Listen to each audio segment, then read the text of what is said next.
علی رسول اللہ وآلہ آل اللہ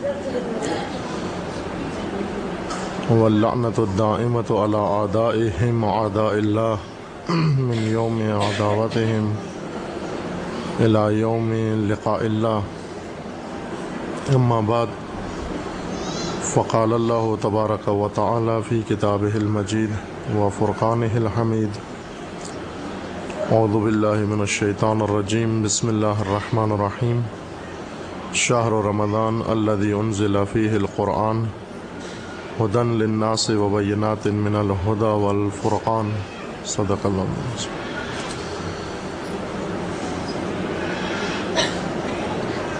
ماہ مبارک رمضان ماہ خود سازی و انسان سازی، ماہ تزکیہ نفس و تربیت انسان ہے۔ اس ماہ تربیت میں کوشش کریں کہ انشاءاللہ خداوند تبارک و تعالی ہمیں توفیق عطا فرمائے کہ ہم اس ماہ کے اختتام پر اس سال اور ہر سال انشاءاللہ جشن تربیت انسان انشاءاللہ عید کے دن برپا کریں، یعنی ہر ایک کو عید کے دن خوشی اس بات کی ہو کہ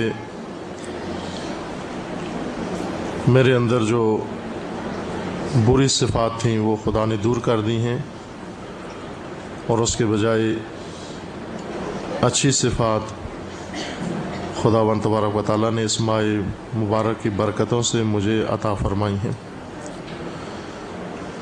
ماہ رمضان کی برکتوں میں سے یوں نہیں ہے کہ فقط کھانا پینا یا سحر و افطار ماہ رمضان کی برکتیں ہیں، یا یوں نہیں ہے کہ ماہ رمضان کی برکتوں میں سے ہمارے کچھ مشکل پھنسے ہوئے رکے ہوئے کام نکل جائیں۔ ماہ رمضان کی برکتیں فقط یہی نہیں ہیں کہ اگر مریض ہیں تو ہم صحت یاب ہو جائیں، بلکہ ماہ رمضان کی سب سے بڑی برکت یہ ہے کہ انسان اس مہینے میں یہ توفیق پیدا کر لے کہ اپنی تربیت پالے، اپنے آپ کو پہچان لے اور یہ دیکھ لے کہ میرے اندر میرے نفس میں کون سی ایسی خصلتیں، کون سی ایسی صفات ہیں جو خدا کو پسند نہیں ہیں، جو ائمہ اطہار کو علیہم السلام کو پسند نہیں ہیں، جو اہل بیت علیہم السلام کو اچھی نہیں لگتی۔ وہ کون سی صفات ہے میرے اندر؟ ان صفات کو دور کریں تاکہ اختتام ماہ مبارک میں انشاءاللہ ہم شرمندہ نہ ہوں، نہ خداوند تعالیٰ کے سامنے، نہ اپنے امام کے سامنے اور نہ اولیاء اللہ کے سامنے۔ جس طرح سے ہمیں اچھے ائمہ کی ضرورت ہے، اچھے ہادیوں کی ضرورت ہے، اچھے پیشواؤں کی ضرورت ہے، اسی طرح ائمہ کو بھی اچھے پیروکاروں کی اور اچھے شیعہ کی ضرورت ہے۔ ہمیں اگر کوئی آ کر خدا نخواستہ کوئی امام باطل پیش کرے، کہے کہ اس کے پیچھے چلو، ہم اس کے پیچھے چلنے کے لیے تیار نہیں ہیں۔ تو اسی طرح ائمہ بھی ایک ایسے انسان کو اپنے پیچھے چلنے کی اجازت بھی نہیں دیتے جو ان کی تعلیمات پر عمل نہ کرتا ہو۔ یعنی ایک اچھے انسان کو اچھا امام چاہیے اور ایک اچھے امام کو اچھا ماموم چاہیے، اچھا پیروکار چاہیے۔ اور ہم اس بات پر شکر کریں کہ خداوند تعالیٰ نے ہمیں وہ دین دیا ہے جو بہترین دین ہے، وہ کتاب آسمانی جی ہے جو بہترین کتاب آسمانی ہے، اور ایسے معصومین ائمہ عطا فرمائے ہیں جو بہترین ائمہ ہیں، اور ایسے خاندان سے ہمارا تعلق جوڑا ہے جو بہترین خاندان ہے۔ تمام مخلوقات میں سے بہترین خاندان خاندان اہل بیت علیہ السلام ہے، اور خداوند نے ہمیں یہ نعمت عظمیٰ عطا کی ہے۔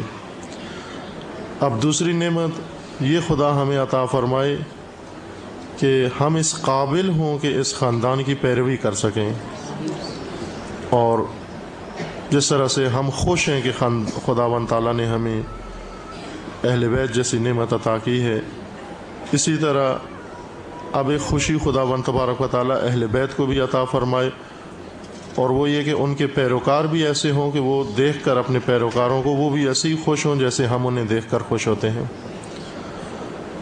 ہم تو بہت خوش ہیں کہ خداوند تبارک و تعالیٰ نے حضرت حجت اجل اللہ تعالیٰ فرجہ شریف جیسے امام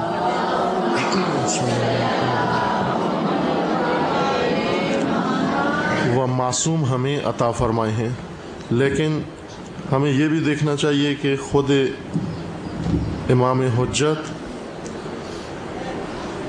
وہ بھی منتظر ہیں اس خوشی کے کہ مجھے بھی کوئی ایسا پیروکار، ایسے کسی پیروکار کی خبر ملے کہ جس سے میرا بھی دل خوش ہو جائے۔ روایات میں ہے کہ ہر مومن کے اعمال ہفتے میں 2 دن، ہر ہفتے میں 2 دن امام کی بارگاہ میں پہنچائے جاتے ہیں، اور وہ اعمال دیکھ کر بعض کے بعد امام خوش ہو جاتے ہیں وہ نامہ عمل اس کا دیکھ کر، اور بعض نامہ اعمال دیکھ کر امام گریہ کرتے ہیں، پریشان ہو جاتے ہیں۔ تو ایسا نہ ہو کہ خدا نخواستہ ہم اپنے اعمال کے ذریعے اپنے امام کا دل دکھائیں، امام کے آنسو نکال دیں، اور امام پریشان ہوں۔ وہ لوگ جنہوں نے ائمہ کو ستایا ہے، تنگ کیا ہے، دکھ درد انہیں پہنچایا ہے، آنسو نکالے ہیں، ہم آج تک بیزاری کا اظہار کرتے ہیں ان لوگوں سے۔ تو ایسا نہ ہو کہ کہیں ہم بھی نہ جاننے کی وجہ سے، نادانی کی وجہ سے، یا غفلت و سستی کی وجہ سے ہم بھی خدا نخواستہ اپنے اعمال کے ذریعے، اپنی صفات کے ذریعے، اپنی حرکات کے ذریعے اپنے ائمہ کا دل نہ دکھائیں۔ یہ بات ذہن سے نکال دیں کہ چونکہ ہم ان سے محبت کرتے ہیں تو وہ ہماری ہر بات کو ہی پسند کرتے ہیں، خوش ہوتے ہیں۔ نہ، محبت جن سے کی جاتی ہے ان کے اعمال کو وہ اور زیادہ دقت سے دیکھتے ہیں۔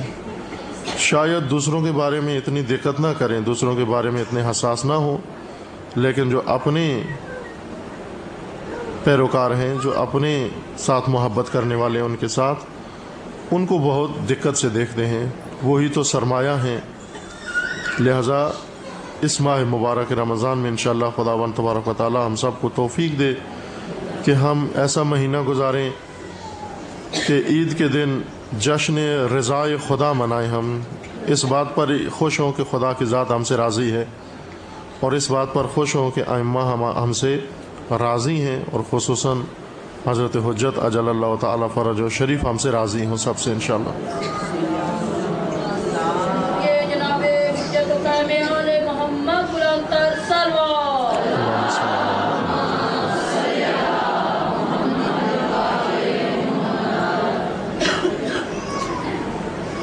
ظاہر ہے بیٹھے بیٹھے امام ہم سے راضی نہیں ہوں گے، صرف اس بات پر کہ ہم ان کا نام لیتے ہیں وہ ہم سے راضی نہیں ہوتے۔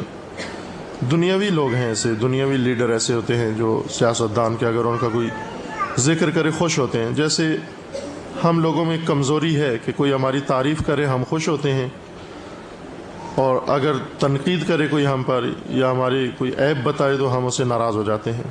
یہ کمزوری ہے، کمزور انسان ایسے ہوتے ہیں کہ جن کی تعریف کی جائے وہ خوش ہوتے ہیں، اور جن کے بارے میں اگر کوئی کہا جائے کہ یہ خرابی ہے، یہ عیب ہے ان کے اندر، وہ فوراً ناراض ہو جاتے ہیں، تعلقات توڑ دیتے ہیں کہ آپ نے ہمارے بارے میں ایسی بات کی ہے۔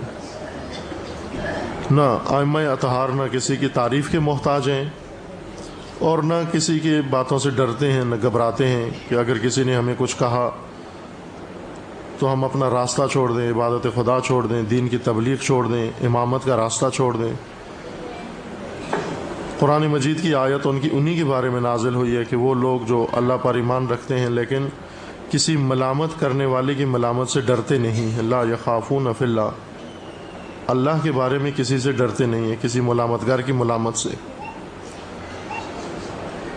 اسی طرح یوں نہیں ہے کہ وہ صرف اپنی تعریف سننے کے لیے ہر انسان کو اپنی بارگاہ میں قبول کر لیں، صرف اس بات پر کہ یہ ہماری تعریف کرتا ہے، باقی کیسا انسان ہے، اچھا ہے، برا ہے، اخلاق اس کے کیسے ہیں، تربیت اس کی کیسی ہے، خاندان میں کیا کرتا ہے، دوسروں کے ساتھ کیسا اس کا رویہ ہے، اس بارے میں اصلا ہمارے بارے میں سوچیں گے بھی نہیں۔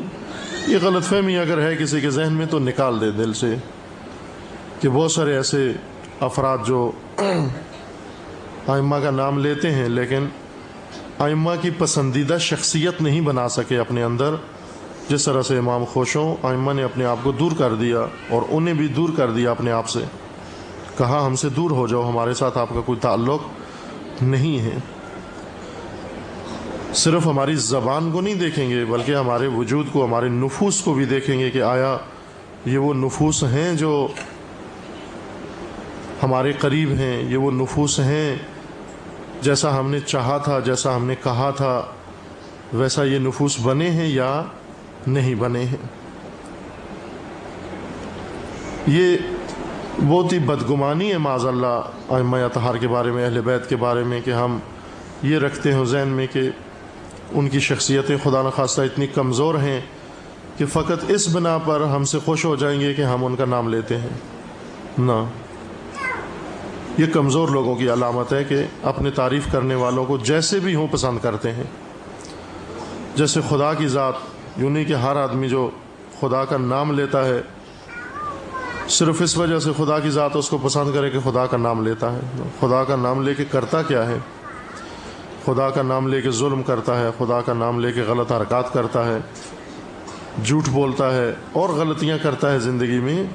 نہ, صرف نام لینے کی وجہ سے یوں نہیں کہ ذات خدا اس کو کسی اعلیٰ مقام تک پہنچا دے. نام لینا بھی ضروری ہے, نام لینا ہمارا فریضہ ہے, نام لینا ہمارے واجبات میں سے ہے. ہم ذکر کریں, سب سے پہلے ذات خدا کا ذکر کریں, اولیاء اللہ کا ذکر کریں, اور باقی جن اسماء کے بارے میں کہا گیا ہے کہ آپ ان کا ذکر کریں, لیکن اس وقت کریں جب یہ ذکر کرنے کے قابل ہوں. چونکہ یہ پاک نام ہیں, پاک نام پاک زبانوں پر جاری ہونے چاہیے اور پاک ذکر پاک کانوں سے سننا چاہیے. یوں نہیں ہے کہ دن بھر گانے سن سن کے پھر مجلس میں جا کر ذکر اہل بیت سننا شروع کر دیں. یوں نہیں ہے کہ ان نگاہوں سے ہر بری چیز دیکھیں, ہر غلط منظر دیکھیں اور پھر انہی نگاہوں سے, انہی آنکھوں سے مثلا اہل بیت کے لیے رونا شروع کر دیں. ہم پاک آنکھیں رکھیں تاکہ یہ آنکھیں اس قابل ہوں کہ ان کے پاک ذکر کے بارے میں رو سکیں, اور یہ پاک زبان بنائیں. خداوند تعالیٰ نے حضرت موسیٰ علیہ السلام کو, نبی خدا حضرت کلیم اللہ کو یہ وحی کی کہ اے موسیٰ, میرا ذکر کرنے سے پہلے اپنی زبان کو پاک رکھنا, کہ مجھے ناپاک زبان سے اپنا ذکر پسند نہیں ہے. کبھی بھی ناپاک زبان یہ نہیں ہے کہ خدا نخواستہ کوئی ایسی نجس چیز انسان زبان پہ ڈالے تو زبان ناپاک ہوتی ہے. نہ, اس سے جسم ناپاک ہوتا ہے. زبان ناپاک ہوتی ہے جب غلط بات انسان کی زبان پر جاری ہو جائے. ناپاک زبانیں اس وقت ہوتی ہیں کہ جب انسان غیبت کرے. جو زبانیں غیبت کرتی ہیں وہ ناپاک ہیں. جس زبان سے گالی نکلتی ہے وہ زبان ناپاک ہے. جس زبان سے تہمت نکلتی ہے وہ زبان ناپاک ہے. جس زبان سے بہتان نکلتا ہے وہ زبان ناپاک ہے. جو زبان چغلی کھائے وہ زبان ناپاک ہے. جو زبان دوسروں کے عیب ڈھونڈے, کھوج لگائے دوسروں کے حالات کا, وہ زبان ناپاک ہے.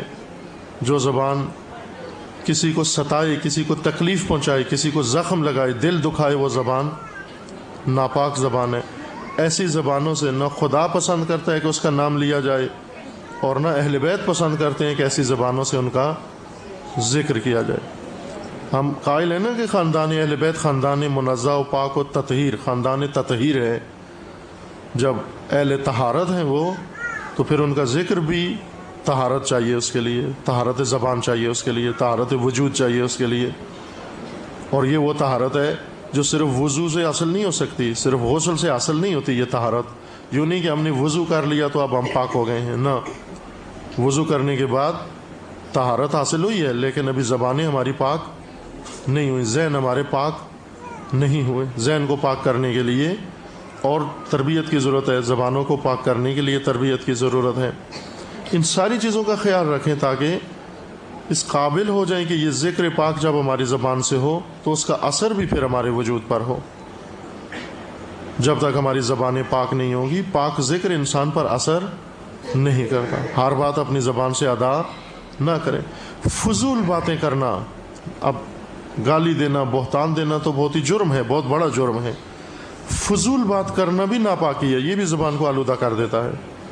جس زبان پر فضول ذکر رہتا ہے خدا کی ذات کو پسند نہیں ہے کہ اس زبان پر اللہ کا نام آ جائے۔ کس طرح سے ہم اپنے آپ کو پاک کریں، اپنے ذہنوں کو پاک کریں، اپنی زبانوں کو پاک کریں؟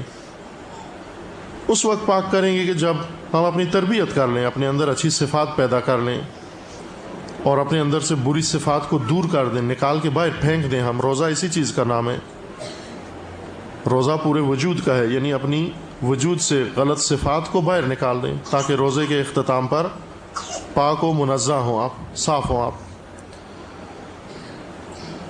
اس کے لیے تربیت کے لیے عرض کیا تھا کہ پہلا مرکز و پہلا مدرسہ انسان کا خاندان ہے، اور خاندان میں بھی سب سے اہم ترین ذمہ داری تربیت کے لحاظ سے خواتین کی ہے کہ خواتین کو یہ فریضہ خدا نے سونپا ہے اور یہ سلیقہ بھی دیا ہے ان کے وجود کے اندر۔ صرف یوں نہیں کہ فریضہ سونپا ہے، ساتھ سلیقہ بھی دیا ہے۔ ایسا نہیں ہے کہ خدا نے سلیقہ کسی میں رکھا ہو، فریضہ کسی اور کو دیا ہو۔ جن کو سلیقہ دیا ہے انہی کو فریضہ بھی دیا ہے۔ مردوں کو یہ فریضہ اتنا نہیں ڈالا تربیت کا جتنا خواتین پر۔ اس کی وجہ یہ ہے کہ مرد کا سلیقہ نہیں ہے تربیت کا، اس کے بجائے مرد کو کسب و کار اور روزگار کا فریضہ سونپا ہے کہ آپ خاندان کی معیشت کا انتظام کریں، اور ساتھ اس کو سلیقہ بھی دیا ہے۔ یہ سلیقہ خواتین میں کم ہے، مرد میں زیادہ ہے، لہذا جس کا جیسا فریضہ ہے ویسا اس کا سلیقہ بھی ہے، جیسا اس کا سلیقہ ہے ایسا خدا نے اس کو فریضہ دیا ہے۔ خواتین میں خدا نے یہ رکھی ہے جس پیدائشی طور پر تربیت کی کہ پہلے اپنی تربیت کریں، پھر پورے خاندان کی تربیت کریں، خصوصاً اولاد کی۔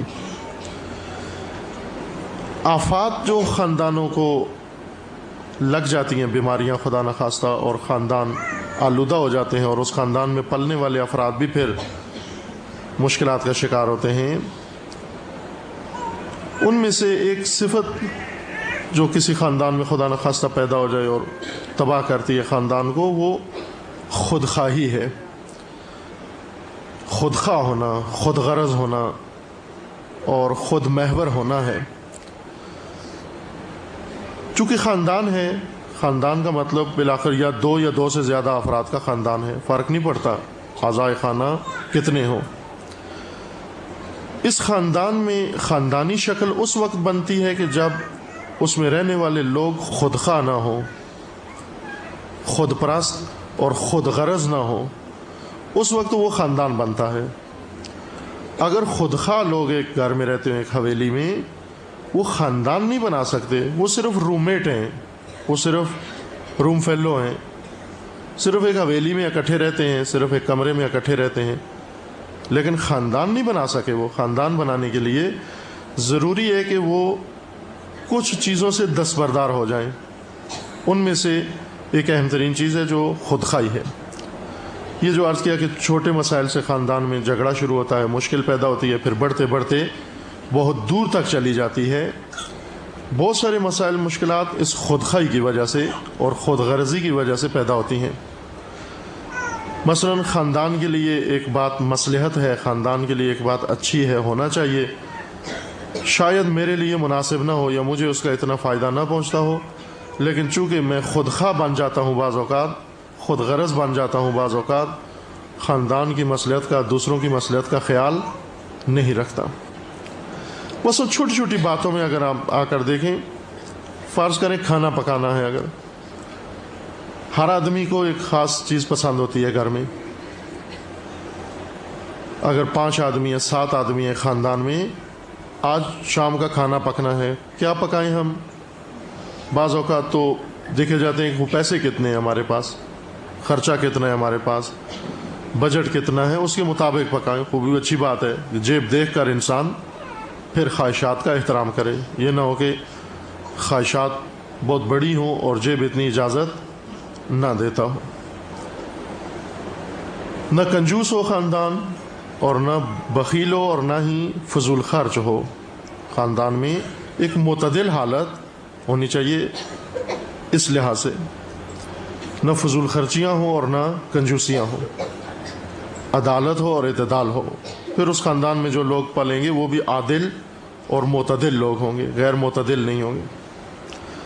یہ ایک مثال کے کیا پکانا ہے، یہاں پر اب پتہ چلے گا کہ کون خودخواہ ہے اور کون خودخواہ نہیں ہے۔ فرض کریں کہ 4 آدمیوں کو ایک چیز پسند ہے اور اس ایک آدمی کو ایک چیز پسند ہے۔ فرض کریں گھر کے سرپرست کو، والد ہیں، ان کو ایک شے پسند ہے، باقی 4 آدمیوں کو، بچوں کو، زوجہ کو کچھ اور پسند ہے۔ یہاں پر اگر ان 4 آدمیوں کا احترام کرتے وہ کہے کہ ٹھیک ہے 4 آدمی چونکہ یہ چاہتے ہیں یہ چیز پکے، بس فرق نہیں پڑتا، آپ ان 4 کی خواہش کا احترام کریں، یہ چیز بنا دیں، اس صورت میں ہم کہیں گے کہ یہ خاندان کا احترام رکھتا ہے اور خاندان میں رہنے کا اس کو ڈانگ آتا ہے۔ لیکن اگر وہ کہے کہ نہ، اس گھر میں وہی پکے گا جو میں کہتا ہوں، اس گھر میں وہی ہوگا جو میں کہتا ہوں، تو اس کا مطلب ہے یہ خودخواہ انسان ہے۔ یہ خیال نہیں رکھتا، دوسروں کے وجود کو تسلیم نہیں کرتا، دوسروں کے حقوق کو مانتا نہیں ہے۔ اس خودخواہی سے خاندان خراب ہونا شروع ہو جاتے ہیں۔ مثلا فرض کر لیں کہ رشتہ دار عموماً گھروں میں ایسے ہوتا ہے روابط رکھنے کے لحاظ سے، زوجہ کے کچھ رشتہ دار ہیں، کچھ شوہر کے رشتہ دار ہیں، حقوق ہیں، صلہ رحمی ہے، ان رشتہ داروں کے ساتھ تعلقات ہونے چاہیے۔ لیکن ایک خودخواہ بیوی اگر ہو، خودخواہ عورت ہو، وہ صرف اس وجہ سے کہ مجھے فلاں آپ کے خاندان کی عورت پسند نہیں ہے، فلاں آپ کے ماں باپ پسند نہیں ہے، آپ کے بہن مجھے پسند نہیں ہے، مجھے پسند نہیں ہے، لہٰذا ہم ان کے ساتھ تعلقات نہیں رکھتے، ہم ان کے ساتھ آنا جانا نہیں رکھتے چونکہ وہ مجھے پسند نہیں ہے۔ یہ خودخواہی ہے، خود غرضی ہے۔ مگر آپ کی پسند اتنی اہم چیز ہے، آپ کی پسند اتنی مہم ہے کہ اس کے لیے انسان واجبات ترک کر دے۔ جیسے انسان ایک کہے کہ مجھے اچھا نہیں لگتا، میں نماز نہیں پڑھتا، مجھے پسند نہیں ہے نماز پڑھنا، یہ خودخواہی ہے کہ مجھے پسند نہیں ہے، یعنی میری پسند اتنی اہم ہو گئی ہے کہ میں خدا کے فرائض بھی ترک کر دوں۔ بعض لوگ ہوتے ہیں بہت خود غرض ہوتے ہیں، بہت ہی خودخواہ ہوتے ہیں، یعنی سب چیزیں اپنی طرف کھینچنے کی کوشش کرتے ہیں، ہر باتوں کا محور اور مرکز اپنی ذات کو قرار دیتے ہیں، یہ نہیں دیکھتے کہ حق کیا ہے، خدا کی رضا کیا ہے، دین کا حکم کیا ہے، باقی لوگ کیا کہنا چاہتے ہیں، ان کے بھی حقوق ہیں۔ بالآخر اگر بیٹھنا ہے کسی جگہ، کوشش کریں کہ بہترین جگہ جا کر بیٹھیں، دوسرے اگر نیچے بھی بیٹھتے ہیں بیٹھ جائیں، دوسرے دھوپ پر ہیں بیٹھے رہیں، دوسرے تکلیف کی حالت میں ہیں تو تکلیف میں رہیں، یہ آرام کی حالت میں رہے۔ یہ خودخواہی ہے بہت۔ فرض کریں کہ یہاں مجلس سے باہر نکلنا ہے، تبرک تقسیم کرتے ہیں، یہ چھینا جھپٹی جو عموماً تبرکات میں ہوتی ہے، اور یہ ایک تصور بن گیا ہے کہ تبرک جتنا لڑ کے لو، جنگ کر کے لو، اتنا زیادہ ثواب ہوتا ہے، نہ، یہ خودخواہی ہے۔ یعنی یہ کوشش کرنا کہ مجھے دوسروں سے پہلے ملے، یہ خودخواہی ہے۔ خودخواہ لوگ ایسے کرتے ہیں، خود غرض لوگ ایسے کرتے ہیں۔ آپ انتظار میں رہیں کہ دوسرے مثلا خواتین ہیں، بچوں والی خواتین ہیں، کچھ ایسی نادار خواتین ہیں، ان کو ملے پہلے، مجھے نہ بھی ملا تو پرواہ نہیں ہے، لیکن ان کو پہلے ملنا چاہیے۔ آپ دیکھیں، خود لیتے ہوئے دائیں بائیں دیکھیں، اگر کوئی اور ہے لینے والا اسے کہیں بسم اللہ آپ پہلے لیجئے، میری فرق نہیں پڑتا، مجھے نہ بھی ملا تو کوئی مسئلہ نہیں ہے کہ دوڑ کے ٹوٹ پڑیں، یہ خودخواہی ہے۔ چھوٹی چھوٹی چیزوں میں پتہ چل جاتا ہے کہ کون آدمی خودخواہ ہے، خود غرض ہے، اور کون آدمی ایسا ہے جو دوسروں کا خیال رکھتا ہے۔ جو آدمی دوسرے انسانوں کا خیال رکھتا ہے وہ اہل بیت کے حقوق کا بھی خیال رکھے گا۔ جو انسان دوسرے انسانوں کے حقوق کا خیال رکھتا ہے وہ خدا کے حقوق کا بھی خیال رکھے گا۔ حقوق العباد، حقوق العباد کا مطلب یہ ہے کہ آپ دوسرے انسانوں کو، جو خدا نے ان کا مقام، جو خدا نے ان کے حقوق رکھے، ان کو تسلیم کریں، ان کو مانیں، اطاعت کریں اللہ کی، یعنی قبول کر لیں کہ یہ بھی انسان ہے، مان لیں کہ یہ بھی میری طرح ہے۔ اب ممکن ہے پیسے ان کے پاس مجھ سے کم ہوں، پیسے کم ہونے کا مطلب یہ نہیں کہ یہ انسان ہی نہیں ہے، پیسے ہونے کے معنی یہ نہیں بنتے کہ اس کے حقوق ہی نہیں ہیں، پیسے ہونے کے معنی، پیسے نہ ہونے کے معنی یہ نہیں ہے کہ اس کا دل ہی نہیں کرتا، اس کا جی نہیں چاہتا کسی چیز کو، نہ، در حقیقت چھوٹی چھوٹی چیزیں خودخواہیوں سے شروع ہوتی ہیں۔ خودخواہ بچے، تربیت ہم بچوں کو کرتے ہیں، بعض بچے آپ دیکھیں لاڈلے ہوتے ہیں اور ضد کرتے ہیں، مجلس میں جائیں، محفل میں جائیں، کسی کے یہاں مہمان جائیں، آ کے عجیب و غریب حرکتیں کریں گے، ادب نہیں ہے، تمیز نہیں ہے، کہاں بیٹھنا ہے کہاں نہیں بیٹھنا، سب والدین کی غلطی ہے۔ یعنی خودخواہ والدین کے بچے بھی خودخواہ ہوتے ہیں. بچہ ماں کہتی ہے بیٹھ جاؤ آرام سے، نہیں بیٹھتا. وہ کیوں نہیں بیٹھتا؟ چونکہ بچہ خودخواہ ہے، وہ ہر چیز کو اپنے لیے چاہتا ہے. وہ یہ چاہتا ہے کہ سب کی توجہ میری طرف ہو. بعض بچے ایسے ہوتے ہیں جو چاہتے ہیں مجلس میں توجہ کا مرکز رہیں، ایسی حرکات کریں سب ہنسیں ان کو دیکھ کر، ایسی حرکات کریں سب کہیں کہ ماشاءاللہ یہ بہت اچھا ہے. یہ خودخواہ بچہ ہے. یہ تربیت نہیں ہے بچوں کی. بچے کو اس طرح سے بنائی ایثارگار بچہ ہو، فداکار بچہ ہو، ایسا بچہ ہو تو دوسروں کے حقوق کا خیال رکھتا ہو. اگر بچوں کی تربیت خدا نخواستہ ایسی ہو گئی ہم سے خودخواہ بنا دیے ہم نے، تو اس کا مطلب یہ ہوا کہ بنانے والے بھی خودخواہ تھے. خود غرض نہیں بنانا کسی کو بھی.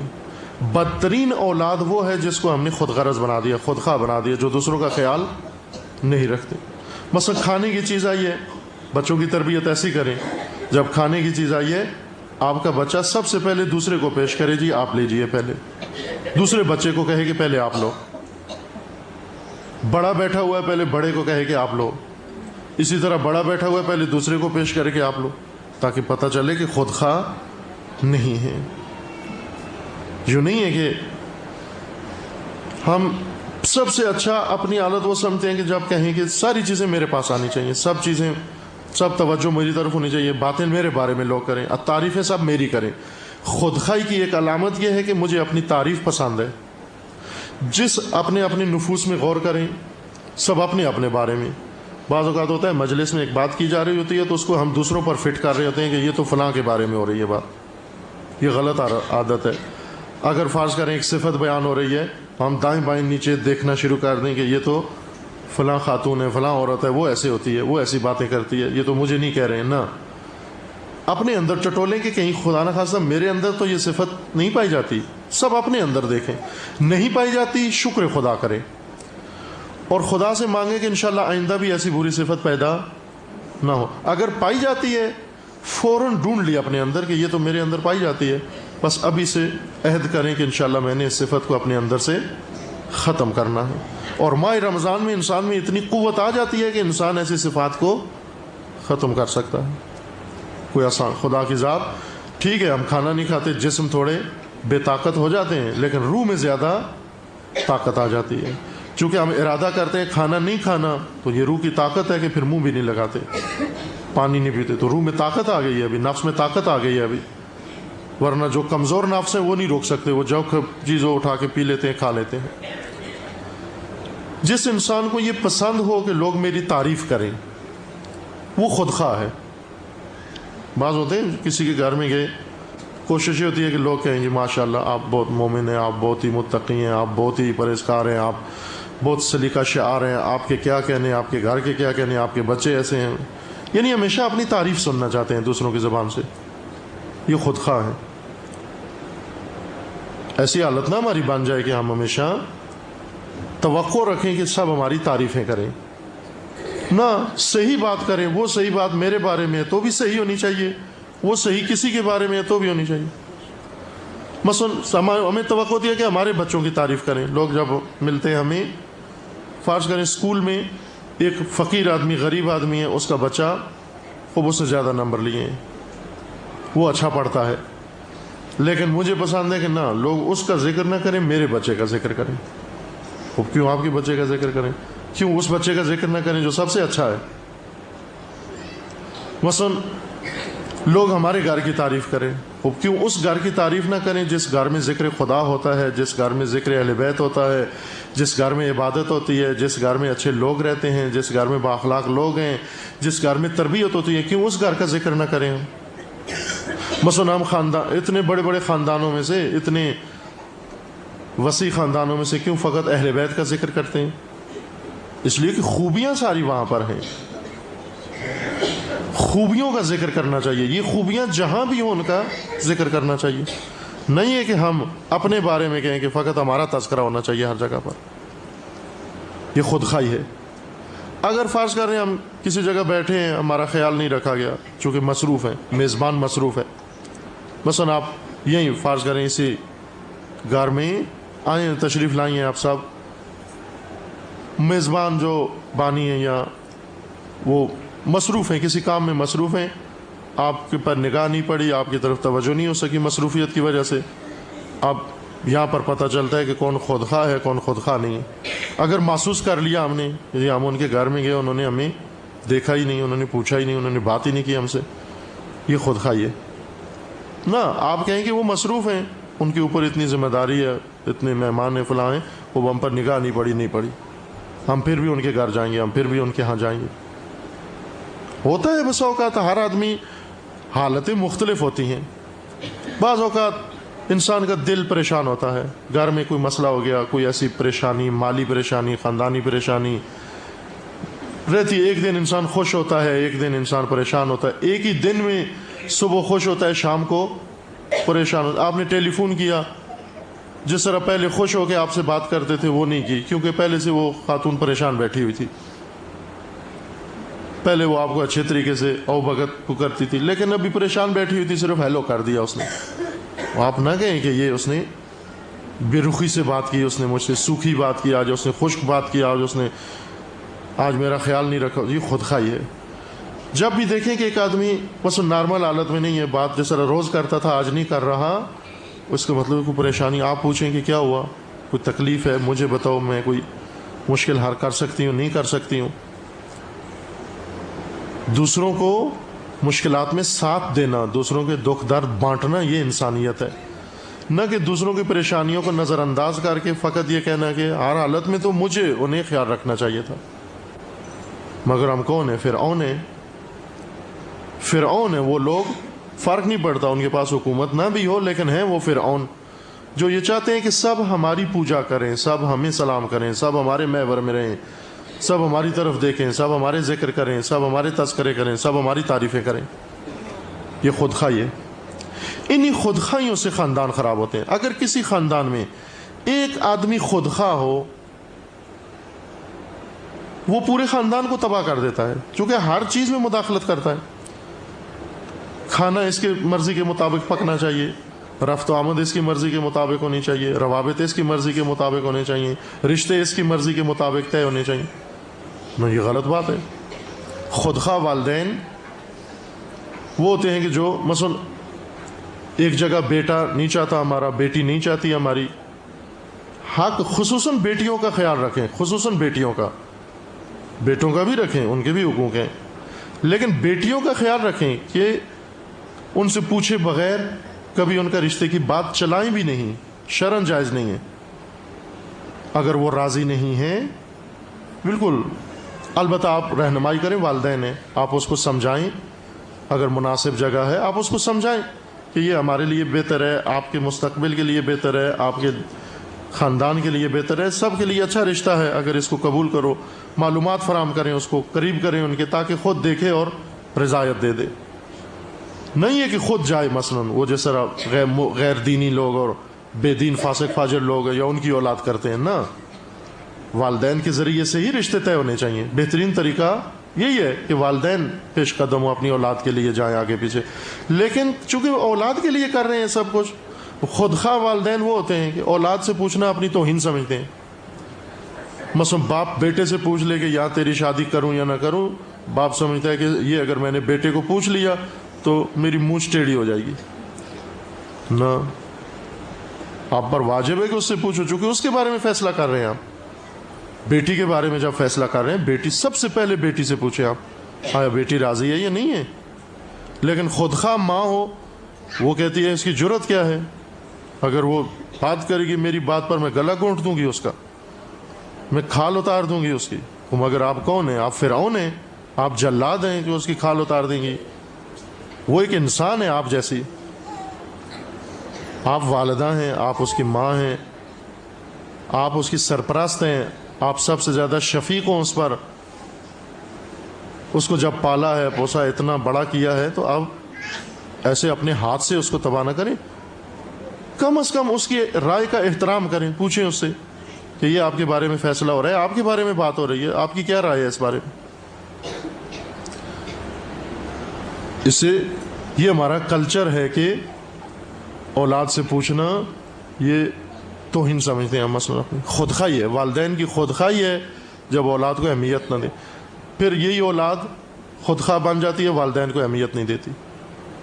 جہاں والدین سے پوچھنا پڑتا ہے، لازمی ہے پوچھیں، وہاں نہیں پوچھتے، مشورہ نہیں کرتے، اور وہ اولاد خودسار ہو جاتی ہے، چونکہ والدین نے کل تک ہمارا احترام نہیں کیا، ہم سے نہیں پوچھا، ہمارے بارے میں فیصلہ کیا، ہم سے نہیں پوچھا۔ خوب یہ بھی کل والدین کے بارے میں فیصلہ کرتے ہیں، والدین سے نہیں پوچھیں گے۔ جب والدین اولاد کے حقوق کا خیال رکھیں گے، اولاد بھی خیال رکھیں گے۔ یہ خودخواہیوں سے جو رشتے خاندان شروع ہوتے ہیں، چونکہ ہمارے والد یہ چاہتے تھے، چونکہ ہماری والدہ یہ چاہتی تھیں، ہم نہیں چاہتے تھے یہ رشتہ ہو، پھر بھی ہو گیا۔ اب یہ رشتہ دیکھیں کل کو کیا نتائج پھر لگائے گا۔ اپنی اولاد جہنم میں اپنے ہاتھوں سے ڈالنا، چونکہ یہ زندگی جہنم ہے، جہاں پر بیٹی راضی نہیں ہے، جہاں خوش نہیں ہے، جہاں اس کی مرضی کے مطابق ماحول نہیں ہے، خاندان نہیں ہے، خوب یہ جہنم میں اس کو ڈال دیا آپ نے، اپنے ہاتھوں سے جہنم میں ڈالنا اولاد کو۔ اب وہ روایت سمجھ میں آئی ہے کہ جنت ماں کے قدموں کے نیچے ہے؟ میں نے اس کا معنی یہ کیا تھا کہ صرف جنت نہیں بلکہ جہنم بھی ماں کے قدموں کے نیچے ہے، دونوں ہماری مٹھی میں ہیں۔ ہم چاہیں تو اپنی اولاد کو جنت میں ڈال دیں، چاہیں تو اپنی اولاد کو جہنم میں ڈال دیں۔ کتنی بیٹیاں جہنم میں جل رہی ہیں اپنے ماں باپ کی وجہ سے۔ اگر ان کے والدین تھوڑا سا خیال رکھتے، پوچھ لیتے ان سے کہ بیٹی آپ راضی ہو یا نہیں ہو، آپ کی مرضی ہے یا نہیں ہے، اور بیٹی بھی اپنا اظہار کر دیتی، تو آج اس جہنم میں نہ جل رہی ہوتی۔ وہ یہ چھوٹی سی بات تھی، چھوٹی سی بات یعنی خودخواہی۔ اپنی خودخواہی کو اگر والدین کنٹرول کرتے، اس بیٹی کے وجود کو تسلیم کرتے، یہ بیٹی آج جہنم میں نہ ڈلتی۔ کسی کی خودخواہی سے آج یہ پوری زندگی عذاب میں بسر کر رہی۔ آج دن سنتے ہیں اخباروں میں خودکشیاں ہو رہی ہیں، آج دن سنتے ہیں یہ حادثات ہو رہے ہیں، چھوٹے موٹے جھگڑے، کتنی خواتینیں روٹھی ہوئی کہیں بیٹھی ہوئی ہیں، بچے کہیں ہیں، شوہر کہیں ہیں، خاتون کہیں بیٹھی ہوئی ہے، اور والدین یہ ہم نہیں بھیجیں گے۔ بیوی لڑکی چاہتی ہے اپنے شوہر کے گھر میں جائے، لیکن ماں کہتی ہے نہیں، جب تک وہ نہیں آتا، ادھر پاؤں نہیں رگڑتا، ہمارے پاؤں پہ سر نہیں رگڑتا، ناک نہیں رگڑتا، یہ نہیں کرتا، میں اس وقت اپنی بیٹی کو نہیں بھیجوں۔ یہ خودخواہی ہے یہ۔ اگر میاں بیوی راضی ہیں، لڑکی لڑکا راضی ہیں آپس میں رہنے کے لیے، آپ کو حق نہیں بنتا کہ اس بیٹی کو گھر بٹھا کے رکھیں آپ۔ ٹھیک ہے آپ کی بیٹی ہے، لیکن ایک انسان ہے، اس کے حقوق ہیں، آپ کا احترام واجب ہے دونوں پر، داماد بھی احترام کرے، بیٹی بھی احترام کرے، لیکن مداخلت نہ کریں، کسی بیٹی کو زبردستی گھر میں نہ بٹھا کے رکھیں۔ پہلے اس سے پوچھیں کہ بیٹی ہم ٹھیک ہے اس خاندان کے ساتھ مجھے اچھے نہیں لگتے، لیکن آپ کیا چاہتی ہو شوہر کے ساتھ؟ یہ نہیں کہ اگر چاہتی ہو تو پھر ہمارا قیامت کا وعدہ ہے، یا شوہر کے پاس رہو یا میرے پاس رہو۔ ایسی دیوار کبھی بھی اولاد کے لیے حائل نہ کریں۔ ہم اسے کہیں کہ آپ اگر چاہتی ہو، شوہر کو پسند کرتی ہو، اس کے گھر میں رہو، بڑی خوشی سے رہو، جب جی چاہے میرے پاس آؤ، جب جی چاہے شوہر کے پاس جاؤ، جب جی چاہے جدھر جاؤ، آپ کو خوش رہنا چاہیے، آپ کی زندگی ہے سعادت مند گزرے، فرق نہیں پڑتا۔ اگر میں نہیں بھی آ سکتی آپ کے گھر میں، نہیں آؤں گی۔ اگر آپ کا شوہر پسند نہیں کرتا کہ میں آپ کے گھر میں آؤں، میں نہیں آؤں گی، لیکن آپ تو خوش رہو۔ نہیں ہے کہ یا مجھے رکھو یا شوہر کو رکھو، اس طرح تباہ نہ کرے، اس طرح اولاد کو دوراہے پر لا کر کھڑا نہ کرے، کبھی بھی گناہ ہے، یہ غلطی ہے، یہ خودخواہیاں نہ کریں۔ ہماری خودخواہیوں سے اپنی اولاد تباہ کرتے ہیں ہم۔ کبھی باپ خودخواہی کرتا ہے، کبھی ماں خودخواہ بن جاتی ہے۔ اولاد کی مصلحت کو دیکھیں، اولاد کے ساتھ ہمدردی کریں، بس اوقات ایثار کریں، بس اوقات فداکاری کریں۔ بچپن میں کتنا ایثار کیا تھا آپ نے؟ یہی لڑکی جو ابھی جوان ہے اور جیسے کہا ہوا ہے کہ یا ادھر جاؤ یا مجھے رکھو، خوب یہ بچی جب چھوٹی تھی، پیدا ہوئی تھی، ماں کو ولادت، اس بچی کی ولادت پر ماں کو کتنی تکلیف اٹھانا پڑی۔ اس وقت بھی اگر بعض خودخواہ ماں ہیں نا، ایسے یہ خودخواہ ہیں بعض مائیں، وہ کہتی ہیں نہ ہم بچہ نہیں ہونے دیں گی۔ کیوں؟ وہ تکلیف برداشت نہیں کر سکتی، یہ خودخواہی ہے۔ خوب آپ نے وہ تکلیف برداشت کر لی۔ قرآن نے بھی کہا ہے کہ ماں کا احترام اس وجہ سے زیادہ ہے کہ ماں نے دکھ بہت جھیلے ہیں، تکلیف بہت برداشت کی ہے اس نے۔ پہلے آپ کو پیدا کیا ہے، جنم دیا ہے، یہ تکلیف کوئی کم تکلیف نہیں ہے۔ پھر اس کے بعد لہذا روایات میں ہے کہ اگر ولادت کے دوران، زچگی کے دوران کوئی عورت فوت ہو جائے، شہادت کی موت ہے اس کی۔ یہ توجہ فرمائے، خدا نے کتنا ماں کی زحمتوں کی قدردانی خدا نے کتنی کی ہے۔ چونکہ یہ زحمت اپنے لیے تھوڑی برداشت کر رہی ہے، کسی کے لیے یہ زحمت برداشت کر رہی ہے. اگر اس دوران اس کی موت ہو جاتی ہے، خدا نے فرمایا یہ شہادت کی موت ہے، شہداء کا درجہ ملے گا اس خاتون کو. پھر اس کے بعد اس چھوٹی سی بچی کو اس نے پالا، یہ بچی، اس کی غلاظتیں اپنے ہاتھ سے دھوئیں اس نے. اب یہ ایثار ہے، یہ قربانی ہے. اگر خودخواہ ماں ہوتی وہ ہاتھ بھی نہ لگاتی اس کو کہ یہ غلاظت کو میں کیوں ہاتھ لگاؤں. اس کو اپنے وجود اس کو پلایا، اپنا جسم اس کو پلایا، اپنی ہستی اس کو پلائی. کیوں؟ ابھی خودخواہ ماں ہیں، خودخواہ ہیں. بعض مائیں وہ کیا کہتی ہیں کہ ہم دودھ پلائیں گے تو کمزور ہو جائیں گے، ہمارا چہرہ خراب ہو جائے گا، ہمارے رنگ خراب ہو جائے گا، ہم نہیں پلاتی، ڈبہ پلائیں اس کو لے کر. یہ خودخواہ ماں ہے جو اپنی خوبصورتی کی خاطر، اپنی جوانی باقی رکھنے کے لیے اپنے بچوں کو دودھ نہیں. ہیں بعض ایسی جن کے ذہنوں میں یہ ٹی وی دیکھ دیکھ کے، ڈرامے دیکھ دیکھ کے، فلمیں دیکھ دیکھ کے یہ ذہنیت بن گئی ہے. چونکہ دین نے تو ہمارا نہیں بنایا ہوا کلچر، فلموں نے ہمارا کلچر بنایا ہوا ہے. ہم ایسے ہفتے میں کہیں جمع ہو کر ایک دینی مجلس برپا کر لیتے ہیں، جب مجلس سے باہر جاتے ہیں پھر انڈین کلچر آ جاتا ہے ہماری زندگیوں میں. نہ، دین ہماری گھروں میں بھی ہونا چاہیے، دین ہماری زندگیوں میں ہونا چاہیے، دین ہماری مجلسوں میں بھی ہونا چاہیے. یہ ایسے تو نہیں ہے کہ مجلس میں ہو تو دین ہو، مجلس سے باہر جائیں تو دین ختم. دین ساتھ لے کے جائیں، نہ یہی رکھ کر جائیں. دین اپنے وجود میں ساتھ لے کر جائیں. یہ فلمیں دیکھ دیکھ کے ان کے ذہنوں میں یہ ہے کہ مثلا اگر بچے کو دودھ پلایا تو ماں کمزور ہو جاتی ہے، ماں خوبصورتی ماں کی ختم ہو جاتی ہے، جوانی ماں کی ختم ہو جاتی ہے. وہ خود جوان رہنے کے لیے اولاد کو غذا سے محروم کر دیتی ہے. خوب یہ غذا آپ کے پاس خدا نے رکھی ہے، اس بچے کی امانت ہے، اور دے دو اس کو، آپ پلاؤ اس کو، چونکہ اس کا وجود اسی سے بنے گا. یہ بیمار نہیں ہوگا، تقویت اس سے ہوگی، وہ ساری صفات اس کے اندر اسی غذا سے منتقل ہوں گی. بہترین غذا یہ خدا نے رکھی ہے اس کے لیے. وہ کہتی ہے نہیں، گائے کا دودھ پلاؤ اس کو، ڈبے کا دودھ پلاؤ. یہ خودخواہ ماں ہے. یہ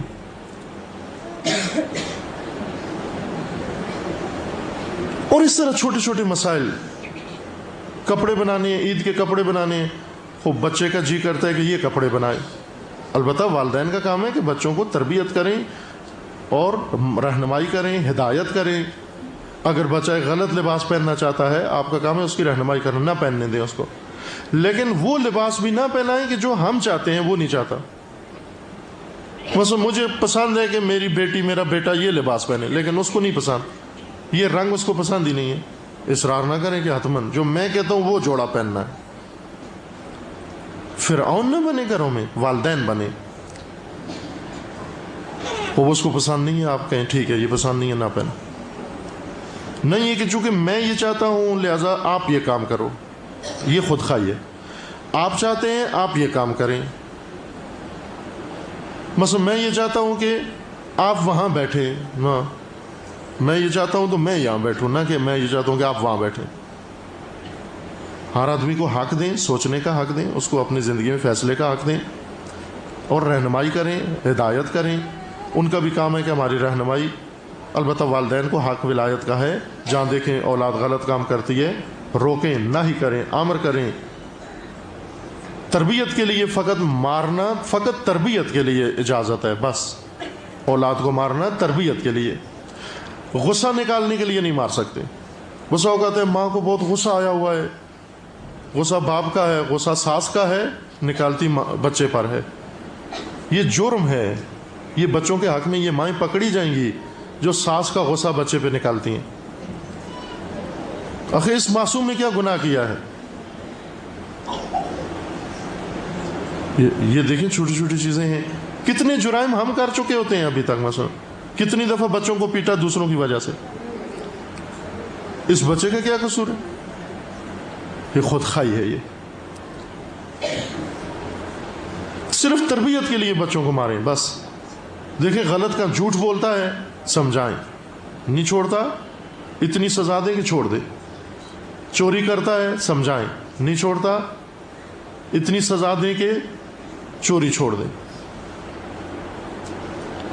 باپ آئیں غصے میں دکان کا غصہ ہے، کسی باہر کسی آدمی کے ساتھ غصہ ہے، کسی رکشے والے نے ٹکر مار دی ادھر سے غصہ ہے اس کو، کسی نے کوئی مہنگی چیز بیچ دی اس کو غصہ ہے، یہ آ کر گھر میں یا بیوی پہ نکالتا ہے یا بچوں پہ نکالتا ہے. یہ غلط ہے، یہ حرام ہے.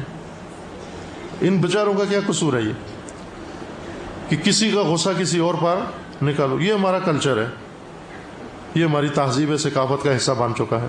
لیکن یہ کام کر کے ہم پھر کہیں کہ ائمہ ہم سے راضی ہوں گے، خدا کی ذات ہم سے راضی ہے؟ قطعاً راضی نہیں ہے. بس ایک چیز جو خاندانوں کو تباہ کرتی ہے وہ خودخواہی ہے. یا شوہر خودخواہ ہو، یا بیوی خودخواہ ہو، ماں باپ خودخواہ ہوں، بچے خودخواہ ہوں، کوئی فرد بھی خاندان کا، کوئی ایک بہن بھائیوں میں سے ایک بہن بھائی یا ایک بہن خودخواہ ہے. مساوات ہوتی ہیں. فرض کریں کہ ایک پڑھنا چاہتا ہے، دوسرے کو نیند آ رہی ہے. اب یہاں پتہ چل جاتا ہے کون خودخواہ ہے کون نہیں. فرض کریں بہن کے امتحان ہے، بھائی کو نیند آ رہی ہے، لائٹ آف کرنی ہے. وہ کہتے ہیں کہ بس پڑھنا ہے، نہیں پڑھنا ہے مجھے کوئی سمجھ میں نہیں آتی، صرف لائٹ آف کرو، مجھے سخت نیند آ رہی ہے. یا یہ کہے کہ نہ مجھے تو پڑھنا ہے، ہر صورت میں تمہیں نیند آ رہی ہے یا نہیں آ رہی میری بلا سے، جاؤ گلی میں سو جاؤ جا کے. یہ خودخواہی ہے، ایسی باتیں نہیں کریں. بالآخر کوئی رائے حل نکالیں اس کا.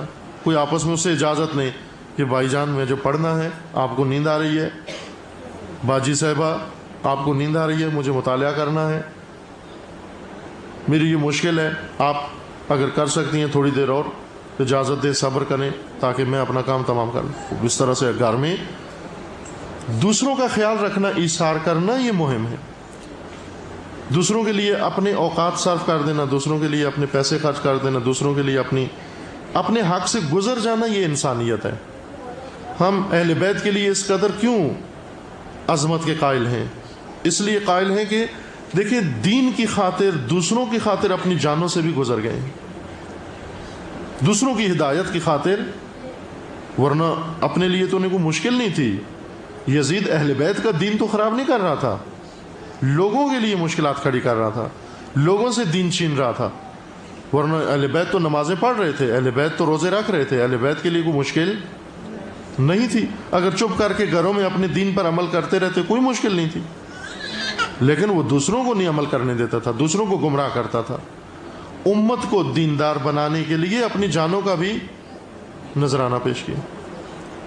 یہ بی بی جن کی وفات ہے آج، تاریخی قول کے مطابق حضرت خدیجہ الکبریٰ سلام اللہ تعالی علیہا،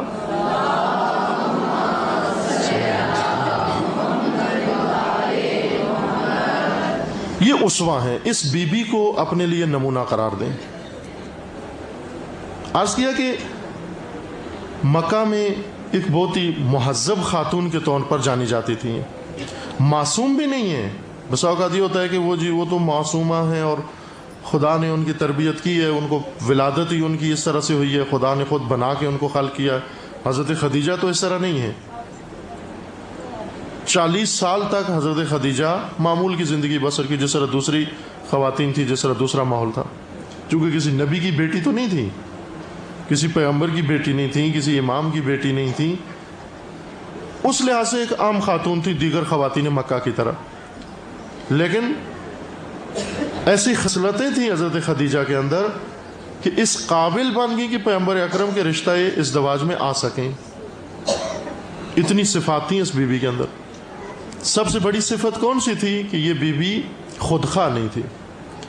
پیسے تھے لیکن خودخواہ نہیں تھی، مالدار تھیں لیکن خودخواہ نہیں تھی، عزت احترام معاشرے میں تھا لیکن خودخواہ نہیں تھی. اب توجہ کریں کہ اگر یہ بی بی خودخواہ ہوتی، خود غرض ہوتی، تو پیغمبر اکرم سے اس وجہ سے شادی کرتی کہ وہ پیغمبر اکرم ایک نبی ہیں، ایک رسول خدا ہیں، عزت ہے، رہبر ہیں، امام ہیں، لوگ ان کے مرید ہوں گے، ان کو زیادہ پیسے دیں گے آ کر، ہمارا بڑی حویلی بنے گی اور زیادہ گھر بنے گا. خودخواہی کی شادیاں اسی طرح ہوتی ہیں نا. خودخواہ والدین جب رشتہ انتخاب کرتے ہیں کیا دیکھتے ہیں؟ حویلی کتنی ہے، باپ کا کاروبار کتنا ہے، اور پیسے کتنے ہیں، فلاں کتنی چیزیں ہیں، گاڑیاں ہیں نہیں ہیں. یہ خودخواہی کے رشتے اس طرح طے ہوتے ہیں. یعنی یہ نہیں دیکھا جاتا کہ اس لڑکے میں، یہ لڑکی میں انسانیت بھی ہے یا نہیں ہے، صرف یہ دیکھتے ہیں کہ اس سے باہر کیا ہے، لڑکی سے باہر کیا ہے، گاڑیاں ہیں یا نہیں ہے، پیسہ ہے یا نہیں ہے، حویلیاں ہیں یا نہیں ہے، کاروبار ہے یا نہیں ہے۔ یہ دیکھو کہ اس کے اندر کیا ہے، نہ کہ اس کے باہر کیا ہے۔ اگر اندر ایک انسان نہ ہوا، ایک جانور ہوا، اور باہر گاڑیاں ہی گاڑیاں ہوئیں، تو یہ آپ کی بیٹی کو عذاب دے گا یا آپ کے بیٹے کو عذاب دے گی۔ یہ بیٹی جہیز لے کر آ جائے کئی ٹرک بھرے ہوئے، لیکن اندر اس کے اندر انسانیت ایک رکشے کے برابر بھی نہ ہو، تو یہ کئی ٹرالے جہیز بھرے ہوئے، یہ جہنم ہے جو آپ کے یہاں لے کر آ رہی ہے۔ بغیر جہیز کے آئے، صرف ایک جوڑا لباس لے کر آئے، لیکن اس لباس کے اندر جو آ رہی ہے خاتون، یہ انسانیت لے کر آئے اپنے اندر، یہ قبول ہے ہمیں۔ یہ ہونا چاہیے، ایک جوڑے میں آئے، بے شک ایک جوڑے میں آئے، لیکن انسان آئے۔ کتنے ٹرک حضرت زہرا کے جہیز کے علی علیہ السلام کے گھر بھیجے رسول اللہ نے، کتنا سامان دیا، لیکن اس ایک جوڑے میں لپٹی ہوئی خاتون، وہ ایک دنیا عظمت اپنے اندر رکھتی تھی، بزرگی اپنے اندر رکھتی تھی، کرامت و شرافت اپنے اندر رکھتی تھی، اور علی علیہ السلام کے لیے وہی مقصود تھا، نہ کہ ان کے وجود سے باہر کیا ہے۔ حضرت خدیجہ نے رسول اللہ کو اس لیے نہیں انتخاب کیا کہ ان کی وجہ سے میں اپنی دولت بڑھاؤں گی، خود خواہی، نہ، بلکہ ایثارگر خاتون تھی۔ حضرت خدیجہ کی سب سے بڑی صفت ایثارگری ہے، ایثار کرنا۔ ایثار کرنا اس کے معنی کیا ہوتے ہیں؟ یعنی دوسروں کو اپنے اوپر ترجیح دینا، دوسروں کے لیے اپنے آپ کو فدا کرنا، دوسروں کی خاطر اپنی قربانی دینا۔ خاندان اہل بیت میں سب سے پہلی قربانیاں اس بی بی نے شروع کی ہیں، یعنی قربانی دینے کی رسم اس خاندان میں حضرت خدیجہ نے ڈالی ہے۔ اس وجہ سے معصومین جہاں بھی اپنا تعارف کراتے تھے، زیارت ناموں میں بھی آپ پڑھتے ہیں، جہاں بھی اپنا تعارف کراتے تھے ساتھ یہ ضرور کہتے تھے کہ ہم خدیجۃ الکبریٰ کی اولاد ہیں۔ زیارت ناموں میں پڑھتے ہیں نا، السلام علیک یا ابن خدیجۃ الکبریٰ، یعنی امام حسین علیہ السلام کے بارے میں ہم یوں عرض کرتے ہیں کہ درود ہو آپ پر اے خدیجۃ الکبریٰ کے فرزند۔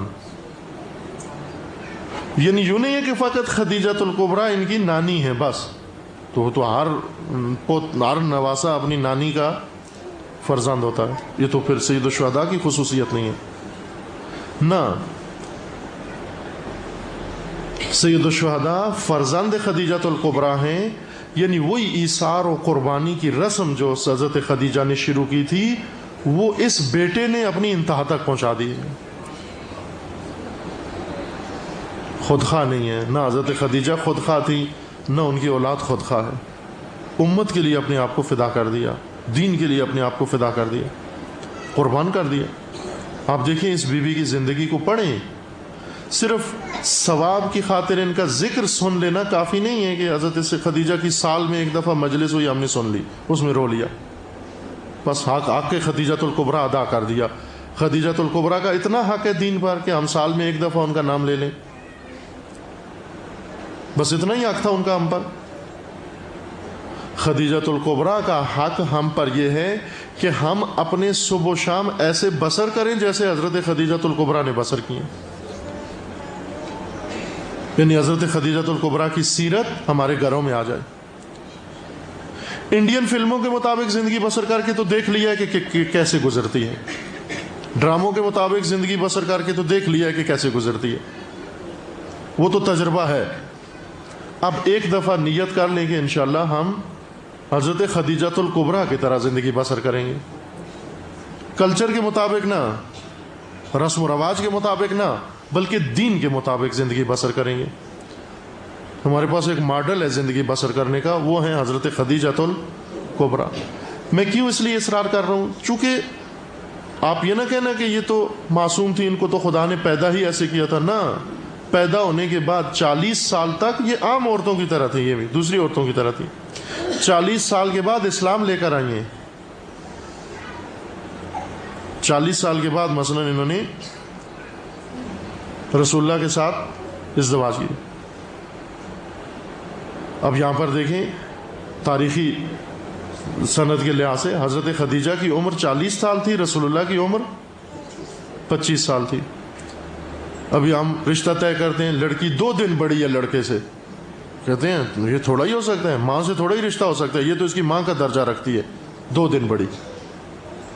یہ نہ دیکھو کہ عمر کیسے ہے، چھوٹی ہے، بڑی ہے، فلاں ہے. کیسی کیسی تعبیریں بعض عورتیں کرتی ہیں، انسان تعجب کرتا ہے. 2 دن بڑی ہو جائے ماں بن جاتی ہے اس کی. کہتے ہیں یہ تو اس کی نانی کے برابر ہے کیونکہ 1 ہفتہ بڑی ہے اس سے. رسول اللہ کی زوجہ 40 سال کی ہیں، رسول اللہ کی عمر 25 سال کی ہے. اور بعض روایات میں ہے، بعضوں نے تو کہا تھا کہ نہیں کی تھی حضرت خدیجہ نے شادی، بعضوں نے کہا نہ بیوہ تھی، مثلا پہلے شوہر تھے وہ فوت ہو گئے، پھر اس کے بعد رسول اللہ سے شادی کی. مثلا یہ وہ تاریخی مسئلہ ہے، اب الگ مطلب ہے پہلے کی ہو یا نہ کی ہو، لیکن جس وقت رسول اللہ سے شادی کی تو حضرت کی عمر بڑی تھی، حضرت خدیجہ بڑی تھی اور رسول اللہ عمر میں چھوٹے تھے. کس طرح انتخاب کیا اس بی بی نے رشتہ؟ دیکھیں خودخواہی کے ساتھ انتخاب نہیں کیا. مالدار عورت تھیں، خوب سامان تجارت مکہ سے شام کی طرف جاتا تھا، انہوں نے بھی اپنا مال روانہ کیا. انہوں نے پوچھا لوگوں سے کہ میں اپنا سامان تجارت مثلا بھیجنا چاہتی ہوں فلاں شہر میں، کوئی ایسا آدمی ملے جو امانت دار ہو، جو انصاف پسند آدمی ہو، خیانت نہ کرتا ہو، جو اس وقت دین تو نہیں تھا کہ وہ کہتی نماز پڑھتا ہو یا فلاں کام کرتا ہو، نہ امانت دار ہو، خیانت نہ کرتا ہو. کون ہے؟ پورے مکہ میں سب کا ایک افاد کی طرف اشارہ تھا کہ پورے اس علاقے میں اس سے بڑا آدمی امانت دار کوئی بھی نہیں ہے. لہذا پیغمبر اکرم کا نام تھا اس وقت محمد امین. مکے میں اگر آپ جا کر کہیں کہ امین سے ملنا ہے، امین نام نہیں تھا، امین صفت تھی حضرت کی، یعنی امین یعنی امانت دار. مثلا اس پورے شہر میں کوئی آ کر پوچھے کہ سب سے زیادہ امانت دار آدمی کون ہے، اور کسی عیسائی کا ایڈریس دے دیں کہ وہ ہے، وہ مسلمانوں کے لیے ننگ ہے، شرم سے سر جھک جانا چاہیے ان کا. پھر ہم کس بات کے مسلمان ہیں؟ یا اگر کہا جائے کہ سب سے زیادہ سچا آدمی، سب سے زیادہ پاکیزہ آدمی کون ہے، کسی وہابی کا ایڈریس دیا جائے، شیعہ کا سر ندامت سے جھک جانا چاہیے. کیوں؟ کہ جس آبادی میں بھی جائیں سب سے بہترین انسان وہ ہونا چاہیے جو اہل بیت کا پیروکار ہے. اس لیے اہل بیت فرماتے ہیں کہ کونوا لنا زینا ولا تکونوا علینا شینا، ہمارے لیے زینت بنو، ہمارے لیے ننگوار نہ بنو. مثلا کہیں کہ اس شہر میں سب سے زیادہ امانت دار، آج کل بھی مانا کیا تھا، امانت کا مطلب یہ ہے کہ اگر یہ کاغذ، یہ ٹیشو پڑا ہوا ہے یہاں پر اور مجھے اجازت نہیں ہے یا میں نے نہیں پوچھا، امانت کا مطلب ہے کہ اس کو بھی ہاتھ نہ لگاؤں. اور اگر یہاں پر سونا چاندی پڑا ہوا ہو اور کئی لاکھ روپے یہاں پر پڑے ہوئے ہوں اور کوئی مجھے دیکھنے والا نہ ہو یہاں پر، تو جس طرح میں ٹیشو پیپر کو ہاتھ نہیں لگایا، اس طرح ان لاکھوں روپوں کو بھی ہاتھ نہ لگاؤں، دونوں سے آنکھیں بند کر کے چپ کر کے چلا جاؤں. اس وقت پتہ چلے گا کہ میں اہل بیت کا ماننے والا ہوں. لیکن یہ ہو کہ چلو ٹیشو پیپر کو تو ہاتھ نہیں لگاتا کہ اس کی قیمت ہی کوئی نہیں ہے، لیکن ادھر سے اٹھا کر جیب میں ڈال لوں اور پھر کہوں میں نعرہ حیدری اور مصائب اور فضائل اور فلاں و فلاں، اور جیب بھرا ہوا ہو، پیٹ بھرا ہوا ہو دوسروں کے مال سے. اہل بیت ناراض ہوتے ہیں اس سے، ذات خدا ناراض ہے اس سے. 1000 آدمیوں کا عیب نکال کے دل دکھا کے پھر آئیں کہ اہل بیت کے دکھوں میں رونا شروع کر دیں. آخر آپ کیوں رو رہے ہیں اہل بیت کے دکھوں پر؟ مگر دکھ غلط بات ہے، دکھانا نہیں چاہیے، نہیں دکھانا چاہیے. خوب اگر شمر دکھاتا ہے حضرت زینب کا دل، تو آپ بھی تو دکھا رہے ہیں کسی کا دل. کتنی بہنیں ہیں جو ہماری وجہ سے دکھیاں ہیں، کتنی مائیں ہیں جو ہماری وجہ سے دکھیاں ہیں، کتنے خاندان ہیں جو ہماری وجہ سے دکھیاں ہیں. اگر شمر دل دکھاتا ہے تو ہم بھی کیوں دل دکھاتے ہیں پھر؟ یہ بیبیاں، یہ نمونے خدا نے بنائے ہیں تاکہ ہم گھروں میں لے کر آئیں ان بیبیوں کو, گھروں میں حضرت خدیجہ کو لا سکتے ہیں, نہ یہ کہ تصویر بنا کے ان کی گھر لے آئیں, نہ, سیرت حضرت خدیجہ کی اپنے گھر لے آئیں, اپنے گھر میں لے آئیں حضرت خدیجہ کو, نہ یہ کہ فوٹو ان کا لے آئیں یا ذکر فقط ان کا لے آئیں یا نام کسی جگہ لکھ لیں, نہ, یا حضرت خدیجہ کے نام کی ایک مجلس کروا لیں, نہ, حضرت خدیجہ کو خود اپنے گھر میں لے آئیں, یعنی کردار حضرت خدیجہ کا اپنے گھر لے آئیں. آپ کو دیکھ کر آپ کے ہمسائے یہ کہتے ہوں کہ ان سے حضرت خدیجہ کی بو آتی ہے, خوشبو آتی ہے, ان سے حضرت خدیجہ, ان کے گھر سے جائیں حضرت خدیجہ کے گھر کا ماحول لگتا ہے. اور حضرت خدیجہ کون تھیں؟ اتنی مالدار خاتون, لیکن جب شوہر انتخاب کرنا چاہا تو یہ نہیں کہا کہ کوئی سیٹ ہونا چاہیے, خود مالدار ہیں لیکن شوہر مالدار نہیں ڈھونڈا, بلکہ کیا کہا؟ امانت دار. خاتون مالدار ہے, شوہر امانت دار چاہیے اس کو, امانت دار. امانت دار سوائے نبی اکرم کے اس معاشرے میں کوئی بھی اتنا بڑا نہیں, اور بھی تھے امانت دار, لیکن رسول اللہ جتنا امانت دار کوئی بھی نہیں تھا. اور آزمایا, پہلے دیکھیں آزمایا, یعنی یوں نہیں کہ ہم نے فلاں, چونکہ اکثر ہمارے یہاں رشتے یوں طے ہوتے ہیں کہ ایک محترمہ خاندان میں جو بڑی ہوتی ہیں, یا کچھ عورتیں ہیں جن کا یہ کام ہوتا ہے کہ وہ رابطے میں لاتی ہیں یا خبر دیتی ہیں, آ کر ہوتی ہے نا کچھ ایسے انٹیلیجنس ادارہ ہوتا ہے خواتین کے اندر جو اس طرح کے پیغامات پاس کرتی ہیں ایک دوسرے کو, مخبری. خوب ایک ایسی ہے جو کھوج لگا کے ہم زیادہ سے زیادہ جا کر دیکھتی ہیں اس کی ناک کیسی ہے, اس کی آنکھیں کیسی ہیں, اس کے ابرو کیسے ہیں, اس کی ٹھوڑی کیسی ہے, یہی آ کر بتاتی ہیں. وہ ادارہ انٹیلیجنس کا آ کر بتاتا ہے جی کہ آپ کے بیٹے کے لیے آج ایک بہو دیکھ کر آئی ہوں, اتنی اچھی ناک ہے اس کی, اتنی اچھی ٹھوڑی ہے اس کی, اتنے اچھے فلاں ہیں اس کی. یہ آ کر بتا دیتی ہے, ہمارے منہ میں رال ٹپک آتی ہے جی چلو آج رشتہ مانگنے جاتے ہیں. نہ, آپ ان محترمہ سے یہ کہیں کہ آپ آنکھوں اور ٹھوڑی اور ناک کو چھوڑو, یہ بتاؤ کہ اس میں کوئی سلیقہ بھی ہے یا نہیں, اس میں کوئی عقل بھی ہے یا نہیں, اس میں امانت داری بھی ہے یا نہیں ہے, یہ ڈھونڈ کے لاؤ. اب یہ تو ان محترمہ کو خود نہیں پتا کہ امانت داری ہوتی کیا ہے. ایسی خواتین کو رابطے کے لیے بھی نہ بھیجیں جس کو انسانیت کا اندازہ نہ ہو. شکل تو اندازہ لگا لیتی ہے لیکن اسے یہ نہیں پتا چلتا کہ اس میں انسانیت بھی ہے یا نہیں. حضرت خدیجہ نے کہا کہ ایک امانت دار آدمی چاہیے. امانت دار کا یہ لڑکا جوان, یہ امانت دار ترین انسان ہے, جوان. آپ توجہ کریں, پورے مکے کے اندر سب سے بڑا امانت دار ایک جوان لڑکا ہے, 25 سالہ. بس جوان چاہیں تو دوسروں سے آگے نکل سکتے ہیں. عام کہتے ہیں جی غلطیوں کا بہانہ ایک یہ کہ جوان ہے, ابھی تو جوان ہے, بیٹی نماز نہیں پڑھتی, ابھی تو جوان ہے, اس کی عمر ہی کیا ہے, ابھی تو 25 سال ہے. وہ کھانا کھاتے ہوئے, کپڑے پہناتے ہوئے بھی کہنا ابھی تو جوان ہے, پہن لے گی, آج اگر نہ بھی پہنے تو کوئی حرج نہیں ہے. اس عید پہ جوڑا نہیں بناتی, ابھی تو جوان ہے, کوئی پہلی عید تھوڑی ہے اس کی, آئندہ کتنی عیدیں اور آئیں گی پھر پہن لے گی. نہ, باقی چیزوں میں جوانی نہیں آتی, لیکن جب تربیت آ جائے, نماز آ جائے, دین آ جائے, کہتے ہیں ابھی تو جوان ہے, ابھی اس نے دیکھا ہی کیا ہے, ابھی اس نے کھایا ہی کیا ہے. ایک جوان, سب سے زیادہ پاکیزہ ترین انسان مکہ کے اندر ایک جوان. خاتون نے آزما لیا کہ یہ امانت دار ہے, یہ اس قابل ہے کہ اس کے ساتھ ایک انسانی الہی زندگی بسر کی جا سکتی ہے. خود حضرت خدیجہ نے پیغام بھیجا, رسول اللہ نے نہیں بھیجا. ہم بیٹھے رہتے ہیں بیٹیاں بٹھا کر کہ لڑکا والا آئے گا تو ہم رشتہ دیں گے, بوڑھی ہو جائے, بال سفید ہو جائیں, لیکن خود سے لڑکا ڈھونڈنا عیب ہے. چونکہ ہماری شریعت ہندی ہے نہ کہ اسلامی. ہندی شریعت میں, پاکستانی شریعت میں لڑکی والے لڑکا ڈھونڈے یہ جرم ہے. خوب ایک اچھا لڑکا مل گیا, نظر آ گیا کہ یہ متدین ہے, یہ پاکیزہ ہے, یہ اچھا ہے, چلو خود نہیں کہہ سکتے, نہ کہیں, خود کسی کے ذریعے کہلوا دیں کہ جی یہ لڑکا اچھا ہے, ہمارے یہاں بیٹی ہے, ہم حاضر ہیں اس لڑکے کو بیٹی دینے کے لیے.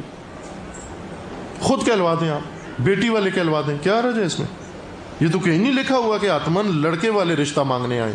یہ انڈیا کی شریعت میں لکھا ہوا ہے کہ رشتہ مانگنا صرف کس کا کام ہے؟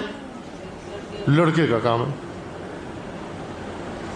نہ اگر اچھا لڑکا نظر آیا ہے تو آپ نہ بیٹھے رہیں کہ کوئی آئے گا مثلا 100 آئیں گے ان میں سے ایک کو انتخاب کریں گے. نہ، اگر اچھا لڑکا نظر آیا ہے خود نہیں کہہ سکتے، ہمسائے سے کہیں، کسی بزرگ سے کہیں، کسی واسطے سے کہلوا دیں کہ جی انہیں کہیے جا کر ہماری بیٹی ہے، ہم حاضر ہیں دینے کے لیے. اگر انہیں ہماری بیٹی پسند آتی ہے اور آ کر دیکھیں پرکھیں تو ہم حاضر ہیں، لڑکا ہمیں پسند ہے، لڑکا اچھا ہے. نہیں ہے کہ ہم بیٹھے رہیں کہ کوئی آئے بریگیڈیئر کرنل آئے گا تو اس کو ہم دیں گے اور اسی طرح بیٹھے بیٹھے گھر میں بوڑھی کر دیں. خود خاتون نے دیکھا یہ لڑکا بہت مناسب ہے، امانت دار ہے، پیغام بھجوا دیا کہ میں آپ سے شادی کرنا چاہتی ہوں. خوب ظاہر ہے رسول اللہ نے بھی آزمایا، یوں تو نہیں ہے کہ حضرت خدیجہ نے آزمایا تھا لیکن رسول اللہ نے نہیں آزمایا. رسول اللہ نے بھی آزمایا کہ یہ خاتون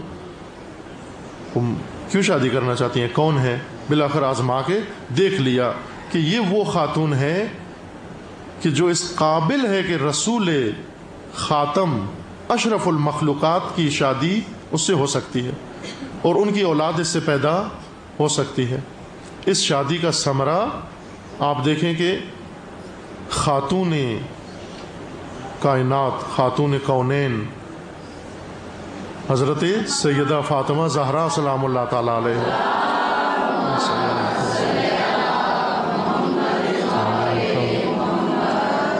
یعنی حضرت خدیجہ وہ پاک روح ہیں، وہ گوہر گران بہا ہیں کہ جن کے وجود سے حضرت زہرا جیسا نورانی وجود پیدا ہو سکتا ہے.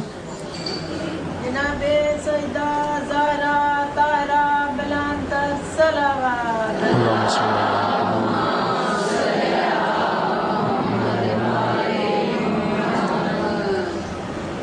خوب. یہ بی بی آ گئیں، اب رسول اللہ کے گھر آ گئیں. آنے کے بعد آپ دیکھیں یہ مالدار خاتون آنے کے بعد دیکھیں بالکل ان کی زندگی اسی طرح ہوگی جس طرح رسول اللہ کی زندگی ہے.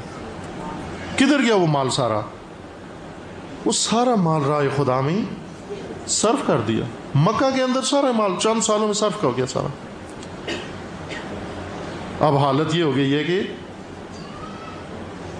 مکہ کے مشرکین نے بائیکاٹ کیا رسول اللہ کا خاندان کا اور محاصرہ کیا. شیب ابی طالب ایک گھاٹی ہے مکہ کے اندر، ایک وادی درہ سا ہے، اس کے اندر جا کر پورے خاندان کو، حضرت ابو طالب کو اور جتنے رسول اللہ کے ساتھی تھے ان سب کو جا کر اس گھاٹی میں بند کر دیا اور پابندی لگا دی، بائیکاٹ کر دیا کہ جس طرح جس کو ہم کہتے ہیں حکا پانی بند کر دینا.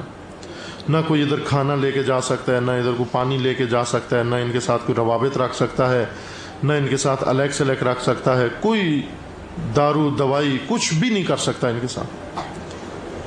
یہ بی بی، یہ مالدار بی بی، اب دیکھیں وہاں پر اس گھاٹی میں فاقے گزر رہے ہیں، نہ کھانے کے لیے کچھ ہے نہ پینے کے لیے کچھ ہے، لیکن یہ بی بی شکر گزار ہے خدا کی. گلہ نہیں کرتی کہ میں تو ایسی بڑی خاتون تھی، مالدار تھی، یہ مجھے آپ کہاں لے آئے، یہ کیا زندگی ہے میرے لیے. پھر بھی شکر خدا کرتی ہے. کیوں؟ کہ اس کا سرمایہ مال و دولت نہیں تھی، اس کا سرمایہ رسول اللہ تھے. جب تک رسول خدا ساتھ ہے اسے پرواہ نہیں ہے، اگر کچھ بھی نہیں ملتا تو بھی کوئی پرواہ نہیں ہے. جب یہ سرمایہ مل گیا ہے تو ہمیں اور کیا چاہیے. اور آخر کار وہ دن آ جاتا ہے کہ یہی مالدار بی بی، یہ مہذبہ خاتون، اس کو لوگ دیکھتے ہیں کہ یہ بھوک سے نڈال بیماری کی حالت میں شیب ابی طالب میں، اور رسول اللہ پریشان ہیں، کر بھی کچھ نہیں سکتے، نہ دوا ہے، نہ کھانے کے لیے کچھ ہے، نہ پینے کے لیے کچھ ہے. اور زوجہ، اور وہ بھی ایسی ایثارگر زوجہ، ایسی قربانی دینے والی زوجہ، وہ سامنے مریض پڑی ہوئی ہے، کچھ بھی نہیں ہے دینے کے لیے. بعض تاریخوں نے لکھا ہے کہ کیا کھاتے تھے یہ وہاں پر، وہ جاڑیاں، درخت بھی نہیں ہے، جاڑیاں تھیں، ان کو زمین سے نکالتے تھے، جڑیں ان کی صاف کر کے وہ چوستے تھے. اس خاندان نے جو دین بچایا ہے، قربانی دی ہے، اس طرح سے بچایا ہے. یہ کردار ہمارے گھروں میں آنا چاہیے. یہ جو میں کہتا ہوں حضرت خدیجہ کو آنے دیں اپنے گھر میں، اپنی زندگیوں میں آنے دیں، پرواہ نہیں ہے. اگر ایک اچھا خاندان بنتا ہے خاتون خانہ قربانی دے, صاف کہہ دیں شوہر کو کہ چوری نہیں کرنا, بے ایمانی نہیں کرنا, مہنگائی نہیں بیچنا, سود نہیں کھانا, رشوت نہیں لینا, میں درختوں کی جڑیں چوس لوں گی لیکن حرام لقمہ نہیں چاہتی تجھ سے. یہ نہیں ہے کہ میرے عید کے جوڑے کے لیے, میرے زیور کے لیے, میرے فلاں کے لیے تو ہر چیز کرنا, میں درختوں کی جڑیں کھا لوں گی. کیوں کہ میں حضرت خدیجہ سے افضل تو نہیں ہوں. جب وہ بی بی دین کی خاطر اتنی قربانیاں دے سکتی ہے, میں بھی دے سکتی ہوں. میرے لیے کچھ بھی نہیں کرنا, صرف انسان رہنا, غلط کام نہیں کرنا, لقمہ حرام گھر میں لے کر نہیں آنا. اور اس وقت رسول اللہ مضطرب کہ پانی بھی نہیں ہے کہ جو اس بی بی کو پیش کریں. اس لیے حضرت سید الشہداء امام حسین علیہ السلام کا نام جب آتا ہے تو کہتے ہیں کہ السلام علیکہ یا ابن خدیجۃ الکبریٰ. یعنی جس طرح یہ بیٹا آج پیاسا شہید ہو رہا ہے کربلا میں, یہ پیاس ایک دن تھی حضرت خدیجۃ الکبریٰ, آج کے دن ماہ رمضان میں. اور یہ ام اہل بیت, یہ ماں اہل بیت کی, اور رسول اللہ کے دل میں حسرت کہ آج وہ ساتھ چھوٹ رہا. لیکن ایک نشانی جو حضرت خدیجہ نے اپنی چھوڑی حضرت سیدہ زہرا سلام اللہ تعالی علیہا, وہ یہ ڈھارس تھی رسول اللہ کے لیے, یہ تسلی تھی. جب بھی ایک احترام کی وجہ جو بتاتے ہیں کہ ویسے تو حضرت زہرا کے کمالات خدا نے اس قدر عظیم قرار دیے تھے کہ جب حضرت سیدہ آتی رسول اللہ اٹھ کر کھڑے ہو جاتے تھے.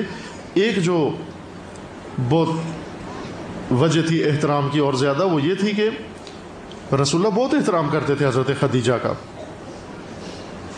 بہت احترام کرتے تھے. یعنی تمام ازواج نبی میں آپ دیکھیں حضرت خدیجہ کا ایک الگ مقام ہے. جب تک حضرت خدیجہ رہیں دوسری شادی نہیں کی.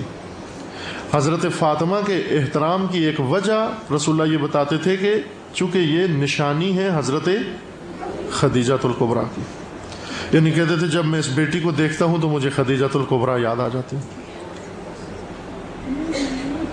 اس طرح سے انس تھا حضرت خدیجۃ الکبریٰ کے ساتھ حضرت کا. سید الشہداء علیہ السلام کی ایک بیٹی, امام حسین علیہ السلام کی ایک بیٹی بہت مشابہ تھی حضرت خدیجہ سے, بہت مشابہ تھی حضرت خدیجہ کے ساتھ. جس طرح حضرت علی اکبر مشابہ تھے رسول اللہ کے ساتھ, ایک بیٹی سید الشہداء کی بہت شباہت رکھتی تھی حضرت خدیجہ کے ساتھ, شکل کے لحاظ سے, سیرت کے لحاظ سے, ہر لحاظ سے. اور سید الشہداء اس بیٹی کو جب بھی گود میں بٹھا کر کہتے کہ جب میں اس بیٹی کو دیکھتا ہوں مجھے اپنی جدہ خدیجۃ الکبریٰ یاد آتی. چونکہ بتایا گیا تھا انہیں کہ آپ کی جدہ سید الشہداء تو مدینے میں پیدا ہوئے, لیکن انہیں بتایا گیا تھا کہ یہ بیٹی حضرت خدیجہ کے مشابہ ہیں. کہا میں جب ان کو دیکھتا ہوں تو مجھے خدیجۃ الکبریٰ یاد آتی. اس بی بی نے سب کچھ راہ خدا میں انفاق کیا, یعنی خاندان اہل بیت میں قربانی دینے کی رسم حضرت خدیجہ نے شروع کی. پھر وہ رسم آپ دیکھیں گے حضرت سیدہ سلام اللہ تعالی علیہا نے, لیکن ایک بائیکاٹ تھا جو اس وقت مشرکین نے کیا حضرت خدیجہ کا, اور اس محاصرے میں حضرت خدیجہ کی رحلت ہوئی رضوان اللہ تعالی علیہا. لیکن ایک دن دیکھا کہ مسلمانوں نے بائیکاٹ کیا حضرت زہرا کا. مشرک نہیں تھے, مدینے میں مسلمان تھے, بائیکاٹ کرتے ہیں. رسول اللہ کی رحلت ہو جاتی ہے, حضرت زہرا رونا چاہتی ہیں, والد کے لیے گریہ کرنا چاہتی ہیں, مسلمان گریہ کرنے نہیں دیتے, رونے نہیں دیتے. کبھی آ کر کہتے ہیں ہماری عورتیں پریشان ہوتی ہیں, کبھی کہتے ہیں ہمارے گھر پریشان ہوتے ہیں. آخر کار جیسا بعض تاریخوں میں لکھا ہے کہ حضرت علی نے ایک بیت الاحزان بنایا. بیت الاحزان یعنی گریے کی جگہ, بکا کی جگہ, اور حضرت زہرا سے کہا کہ وہاں جا کر رویا کرو کہ مدینے والے شکوہ کرتے ہیں. وہاں جا کر حضرت زہرا روتی تھیں, گریہ کرتی تھیں اور یاد کرتی تھیں اس دن. یعنی رسول اللہ اس طرح سے حضرت زہرا کو پالا, اس طرح سے بڑا کیا کہ حضرت زہرا کو حضرت خدیجہ کا احساس نہ ہونے پائے. لیکن اس دن حضرت زہرا کو بہت ماں یاد آئی, بہت یاد آئی حضرت خدیجہ کہ اگر ماں آج ہوتی دیکھتی کہ بیٹی کے ساتھ امت کیا کر رہی ہے, کیا کر رہی ہے یہ امت. جب وہ وقت آیا کہ یہ لعین آئے امیر المومنین کے دروازے پر آ کر جب آواز دی علی کو باہر بھیجو، حضرت زہرا آگے بڑھی، کہا کہ جب تک میں موجود ہوں علی نہیں جا سکتے۔ یہ کہاں سے سیکھا تھا حضرت زہرا نے؟ یہ حضرت خدیجہ کے اس دودھ کا اثر تھا کہ حضرت خدیجہ نے رسول اللہ کو بچانے کے لیے ساری قربانیاں دیں، اور آج وہی قربانیاں حضرت زہرا امیر المومنین کو بچانے کے لیے دے رہی ہیں۔ لیکن ان لعینوں نے وہ کیا حضرت زہرا اس دروازہ تطہیر کے ساتھ جہاں رسول اللہ آ کر آیہ تطہیر پڑھا کرتے تھے۔ یہ وہ دروازہ تھا کہ جہاں جبریل بھی بغیر اجازت کے داخل نہیں ہوتے تھے۔ اس دروازے کو آگ لگا دی آ کر۔ پاک ترین گھرانہ، پاک ترین دروازہ، جہاں رسول اللہ جب بھی کسی جنگ سے واپس لوٹتے سب سے پہلے حضرت زہرا کے دروازے پر جاتے تھے اور جا کر سلام پڑھتے، السلام علیکم یا اہل بیت النبوہ و معدن الرسالہ، درود ہو آپ پر اے نبوت کا خاندان۔ اس دروازے پر آج آگ کے شعلے ہیں، دھواں اٹھ رہا ہے اس سے۔ کس کا دھواں؟ امت کی جہالت کا دھواں اٹھ رہا ہے، امت کی رذالت کا دھواں اٹھ رہا ہے، امت کی حماقت کا دھواں اٹھ رہا ہے۔ اور آخر کار لوگوں نے دیکھا کہ دروازہ جل کے گرا نہیں، گرایا گیا، دروازہ گرایا، لیکن لوگوں نے دروازہ گرنے کی آواز نہیں سنی بلکہ دختر رسول کی آواز سنی اور پکارنے لگیں، الیہ الیہ یا فضا، فضا آؤ، محسن شہید ہو گئے ہیں۔ فضا آتی ہیں، حضرت زہرا کو اٹھاتی ہیں، پہلو زخمی ہے، ایک ہاتھ پہلو پہ رکھا ہوا ہے، یہ لعین اندر داخل ہوتے ہیں اور حضرت علی علیہ السلام کو پکڑ کر، اب میں نہیں بیان کر سکتا وہ کیسے پکڑتے ہیں، پکڑ کے لے گئے۔ اصل میری زبان اجازت نہیں دیتی کہ کس طرح مولا کو پکڑ کر لے کے جب جانے لگے، بس آپ یہاں سے سمجھ لیں کہ اس طرح سے علی کو لے کر جا رہے تھے کہ حضرت زہرا کو اپنے پہلو کا درد بھول گیا اور اپنے زخمی پہلو سے ہاتھ اٹھا کر علی کا دامن تھام لیا اور کہنے لگی کہ خدا را علی کو لے کر نہ جانا، میرے مولا کو لے کر نہ جانا، میرے ولی کو لے کر نہ جانا۔ لیکن ان لعینوں نے کھینچا، اور جب حضرت زہرا نے دامن نہیں چھوڑا، وہ علی علیہ السلام کو آگے کھینچ کے لے جا رہے تھے اور دختر رسول زمین پر گھسیٹتی چلی جا رہی تھیں۔ آخر کار اس لعین نے دیکھا کہ دختر رسول ایسے دامن نہیں چھوڑیں گی۔ اس نے کیا کیا؟ خود بتایا، اس نے کہا کہ میں نے دیکھا دائیں بائیں قنفذ لعین قریب کھڑا ہوا تھا، اس کے کمربند میں ایک کوڑا تھا، کہتا ہے میں نے کوڑا لیا نکال کر، اس زور سے دختر رسول کے ہاتھ پر مارا میں نے کہ دامن علی سے زہرا کا ہاتھ چھوٹ گیا۔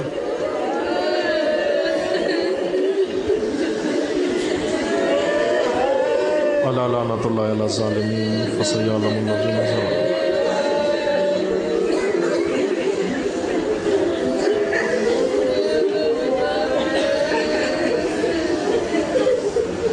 السلام علیکم یا فاطمۃ الزہرا سیدۃ النساء العالمین، السلام علیکم یا خدیجۃ الکبریٰ فسیعلم الذین ظلموا ای منقلب ینقلبون، اللہم بحق اسمک العظیم العظم العز الاجل الاکرم، یا اللہ یا اللہ یا اللہ یا اللہ یا اللہ یا اللہ یا اللہ یا اللہ یا اللہ یا اللہ۔ خداوندہ بحق محمد و آل محمد، اس ماہ عبادت و سیام میں، اس ماہ نزول قرآن میں پروردگارہ مومنین و مومنات کے اعمال صالحہ کو اپنی بارگاہ میں قبول فرما، تمام مومنین و مومنات کے اعمال صالحہ کی توفیقات میں اضافہ فرما، ان اعمال میں اخلاص و خلوص عطا فرما، اس خلوص کو اپنی بارگاہ میں قبول فرما۔ خدا بندہ بحق محمد و آل محمد، اس ماہ نزول قرآن و انسان سازی میں پروردگارہ ہمیں اپنی نفوس کی اصلاح کی توفیق عطا فرما۔ خدا بندہ ہمارے تمام گناہان صغیرہ و کبیرہ کو معاف فرما، ہمارے والدین کے گناہان صغیرہ و کبیرہ کو معاف فرما۔ خدا بندہ بحق محمد و آل محمد، جو مومنین و مومنات کسی مشکل و مصیبت میں گرفتار ہیں پروردگارہ، ان کے تمام مسائل و مشکلات کو برطرف فرما، جو صاحب حاجات ہیں ان کے حاجات کو پورا فرما، جو بے اولاد ہیں انہیں نیک اور صالح اولاد نصیب فرما، جو صاحب اولاد ہیں ان کی اولاد کو نیک اور صالح بنا، جو بے روزگار ہیں انہیں رزق حلال نصیب فرما، جو مقروض ہیں اپنے خزائن غیبیہ سے ان کے قرض ادا فرما۔ خدا بندہ بحق محمد و آل محمد، قرآن و اطرت کی تعلیمات کو سمجھنے کی توفیق عطا فرما، ان تعلیمات پر عمل کرنے کی توفیق عطا فرما، اہل بیت اطہار کی سیرت پر عمل کرنے کی توفیق عطا فرما۔ خدا بندہ بحق محمد وآل محمد اپنے ولی حق ولی اللہ العظم اجل اللہ تعالی فرج و شریف کا جال در جال ظہور فرما، ہمیں حضرت یاوان و انصار میں سے ہونے کی توفیق عطا فرما،